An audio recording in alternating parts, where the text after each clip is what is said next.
अगर आप चाहते हैं हिमांशु ठाकुर का ऑडियो या वीडियो सबसे पहले आप तक पहुंचे, तो लाल कलर का बटन दबाकर चैनल को सब्सक्राइब करें और साथ ही साथ बेल आइकन को दबाना ना भूलें। जय मिथिला, जय मैथिली। आप सुन रहे हैं सिंगर हिमांशु ठाकुर को।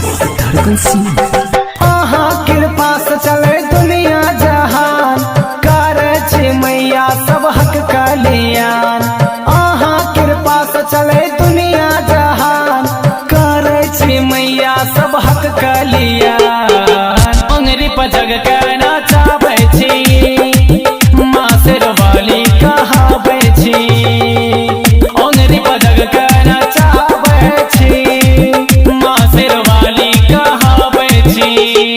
मैया कृपा से चले दुनिया जहान, करे मैया जगत कल्याण।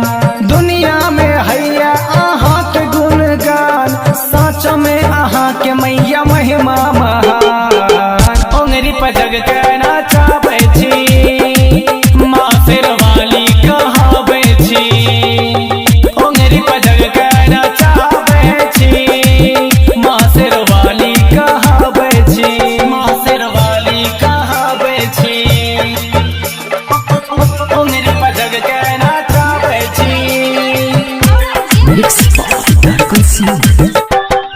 दिन रतिया धरती अंबर, सबटा अहें के देन ये, सबटा अहें के देन ये।